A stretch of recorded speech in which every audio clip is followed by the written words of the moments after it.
you know, I have a stepson who's 12 years old. He's in the 7th grade.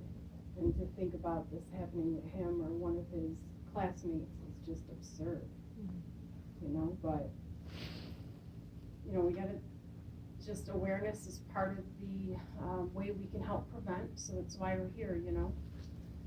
So we talk about traffickers and how they choose their victims, and, you know, traffickers often choose victims who are loners, who lack self-confidence or self-esteem. The trafficker will make big promises about how they can give them a much better life. And this is important for us to know, that the trafficker might be accompanied by a female. The females also work to convince the young girl that the trafficker is everything that he says he is, that he is trustworthy, and that he's capable of doing everything that he promised. Surprisingly, many traffickers themselves are women. And in fact, about half the traffickers in the Rochester region have been women. Trafficking victims come from every race, ethnicity, and socioeconomic background. While certain youth are at higher risk, the reality is that all kids are at risk because their age. They're so vulnerable. You could see that on the video. These girls thought they had it all together, but they were so easily manipulated by these guys. I mean, they went from, I'm just a normal girl to, maybe I'll strip for 5 minutes, you know. And then before you know it, they're so far into it, they don't even know how they got there. Traffickers will prey on the kids' vulnerabilities, and they're looking for kids who are eager to be loved or encouraged or supported. Traffickers are very smart, they're very patient, they're very deliberate, and they're unbelievably deceptive. The traffickers might promise a girl a career in a glamorous industry like modeling or acting or dancing. One trafficker said, young girls, especially troubled young girls, if you promise them heaven, they will follow you to hell. So as we've seen in the video, some of the places that traffickers recruit from, but also, you know, junior highs and high schools, in courtrooms, from foster homes, from bus stations, from homeless shelters, from social service agencies, from restaurants, parks, malls, social media platforms, Facebook, Instagram, chat rooms, Backpage website is infamous for this. And in the Rochester area, a lot of the recruiting occurs through house parties, where vulnerable girls are invited and shown a lot of attention and given a good time, which could include free drugs and alcohol. It also occurs, as you've seen on the video, through the term of boyfriending, where traffickers promise a loving relationship to these young girls and get them to fall in love with them before revealing their true intent. And while they're grooming these girls, they purposely turn them away from all of their family and friends, so they don't really have that support system anymore. By the time these guys are coercing them into doing stuff that they don't really want to do, they're already so in love with this guy that they don't want to say no. Or at times they can't say no anymore. Traffickers control most of the victim's money, if not all of it. They confiscate the victim's ID. A lot of times they might even give them a false ID that gives them an older age, makes them older.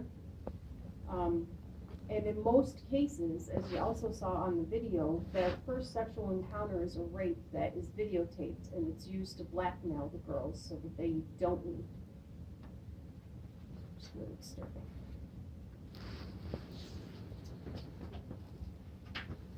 So Lauren's going to come and finish the rest for us. How many of you have either seen or heard about the movie Pretty Women? Pretty Women. Yes. So think about that for just a moment, about how that portrays prostitution.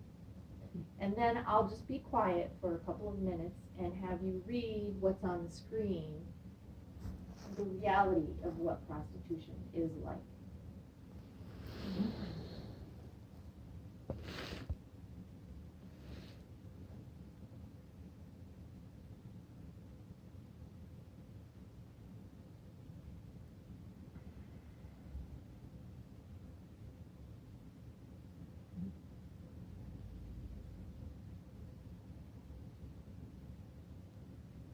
that doesn't look anything like Richard Gere, the charming prince coming to rescue the prostituted woman, does it?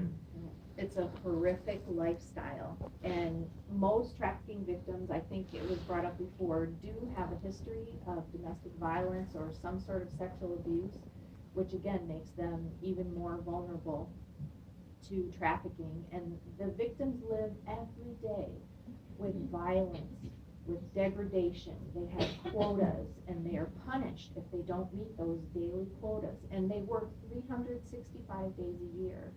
And the sex buyers often inflict severe trauma, and the pain that they endure from all the people that they're working with, whether it's the traffickers themselves or the Johns, can have long-lasting effects on that victim's life.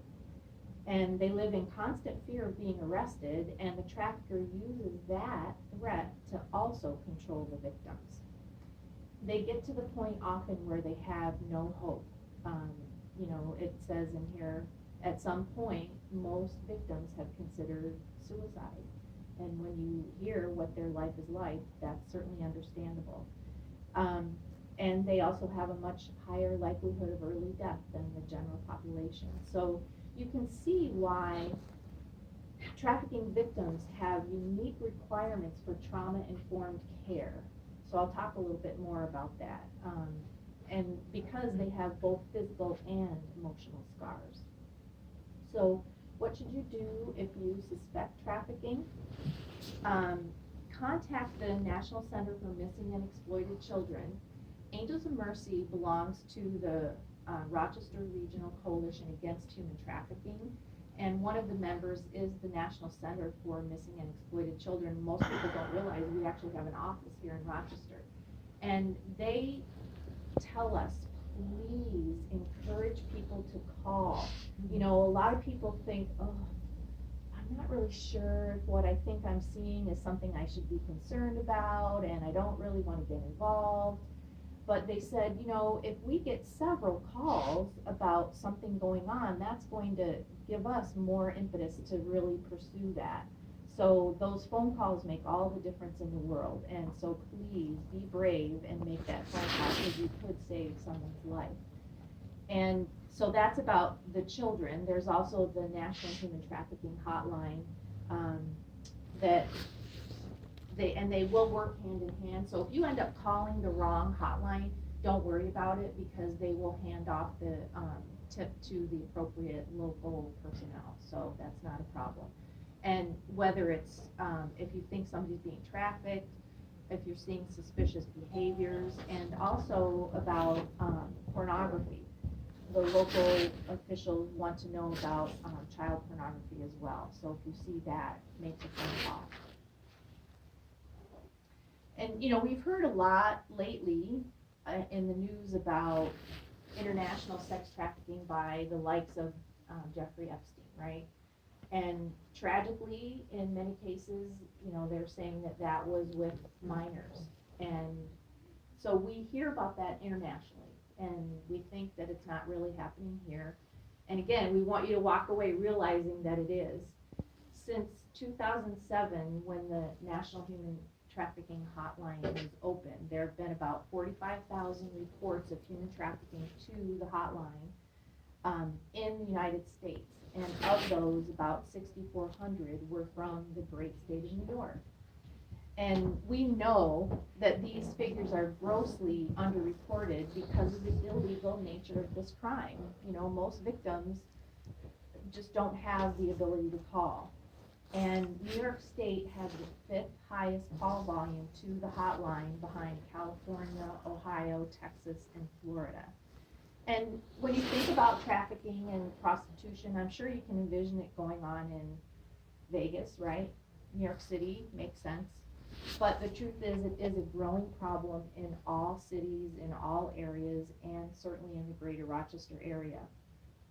Consistently, you hear cases in the news, and I kind of feel badly because young people today don't really access the news very often to hear a lot of this. So that's another reason why we have to make a point of getting this information to young people.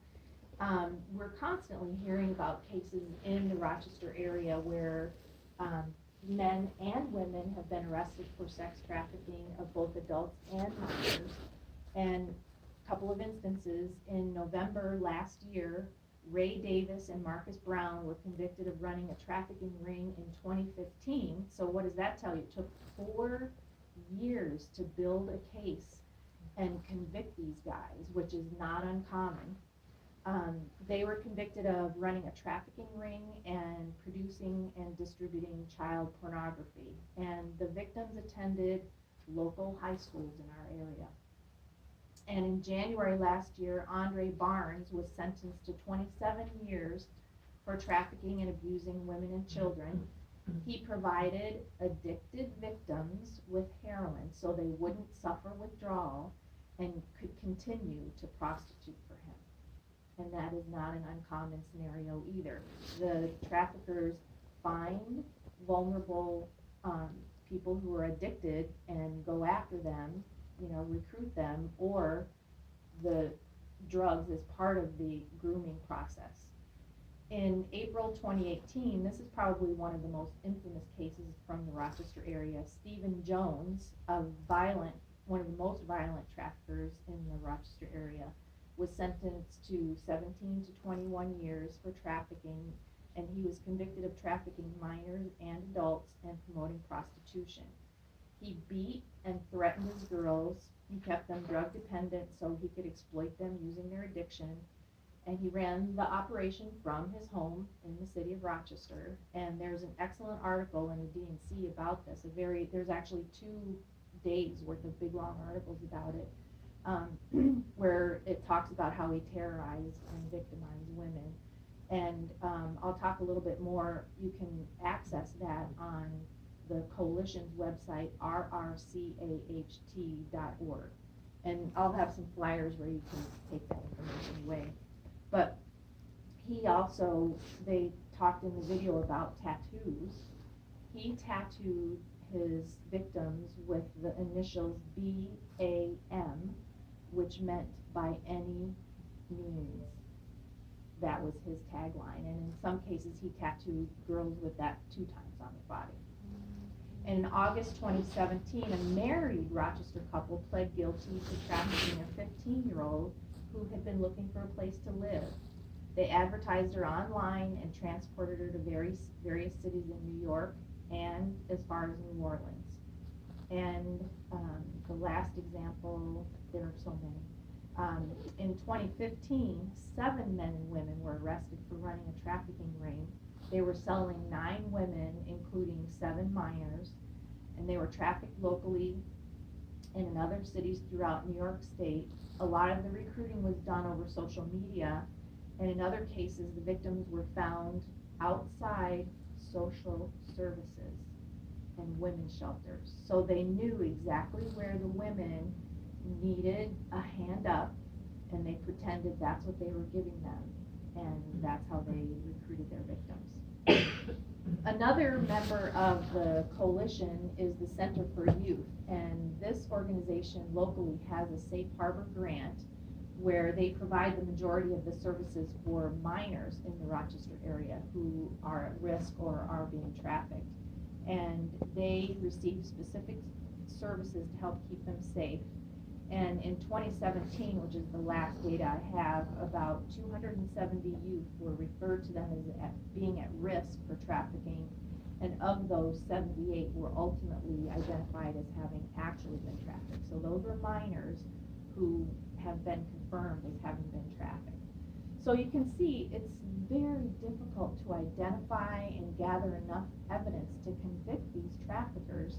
So these arrests, I mean, like I said, I could go on a lot of sheets of paper with local examples, but they barely scratch the surface of what's really happening. And most prostitution originates online now, whether it's by phone or on a computer. So that is another reason why it's very difficult to get the perpetrators and bring them to justice.